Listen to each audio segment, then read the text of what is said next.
This channel does not promote or encourage any illegal activity. যুক্তরাষ্ট্র কি তাহলে এবার ইরানের কাছে হেরে যাচ্ছে? বন্ধুরা, এই কথাটা আমি বলিনি, এই কথাটি বলেছেন চীনা নাগরিক কানাডিয়ান একজন অধ্যাপক জোয়েকিন জিয়াং। তার একটি পডকাস্ট এখন সোশ্যাল মিডিয়া ব্যাপকভাবে ভাইরাল হয়ে গিয়েছে।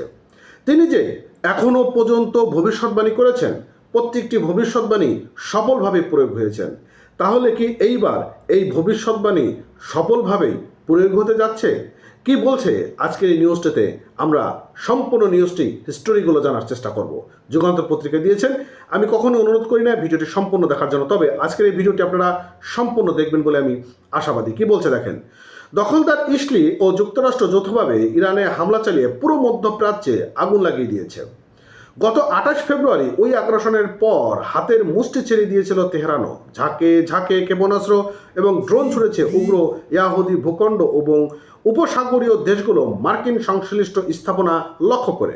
এখনও পর্যন্ত ইরান একাই 10টির বেশি দেশের সঙ্গে যুদ্ধ করেছে বীরের সঙ্গে, এবং চলমান সংঘাতে এখনও জয় পরাজয় নির্ণয়ের মতো পরিস্থিতি তৈরি হয়নি। তবে ইরানের কাছে যুক্তরাষ্ট্র যুদ্ধে হেরে যাবে এমন ভবিষ্যৎবাণী করে ভাইরাল হয়েছেন জনপ্রিয় ইউটিউব চ্যানেল প্রোডাক্টিভ হিস্ট্রি সঞ্চালক অধ্যাপক জুয়েকিন জিয়াং।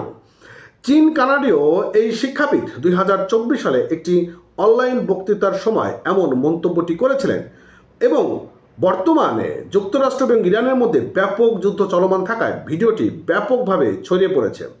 তিনি 2024 সালে 3টি বড় ভবিষ্যৎবাণী করেছিলেন। প্রথমটি ছিল ডোনাল্ড ট্রাম্প আবার ক্ষমতায় ফিরছেন। দ্বিতীয়টি ছিল তিনি ইরানের সঙ্গে যুদ্ধ করবেন। যেহেতু তার উভয় ভবিষ্যৎবাণী সত্য প্রমাণিত হয়েছে, তাই সোশ্যাল মিডিয়ায় ব্যবহারকারীরা তাকে চীনের নস্ট্রাদামাস বলেও ডাকতে শুরু করেছেন। এখন এই যে তিনি যে ভবিষ্যৎবাণী করেছেন, এখন আসলে এই ভবিষ্যৎবাণীটি কতটুকু সফল হবে নাকি ব্যর্থ হবে সেটি পরবর্তীতে জানতে পারবো।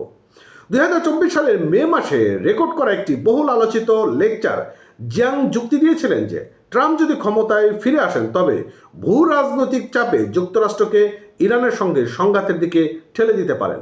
তিনি সতর্ক করে বলেছিলেন এই ধরনের সংঘাত যুক্তরাষ্ট্রের জন্য বিপর্যয় ডেকে নিয়ে আসতে পারে।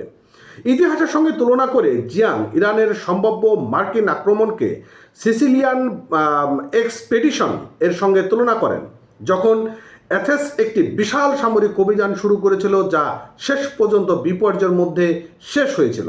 তিনি যুক্তি দেন যে ইরানের ভৌগোলিক অবস্থান এবং জনসংখ্যা দীর্ঘায়িত দখলদারের থেকে কঠিন ভাবে তুলে ধরবে। পাহাড়ি ভূখণ্ড, দীর্ঘ রসদ সরবরাহ লাইন এবং শক্তিশালী অভ্যন্তরীণ প্রতিরোধ দ্রুত প্রাথমিক সামরিক সাফল্যকে কৌশলগত ব্যর্থতায় পরিণত করতে পারে।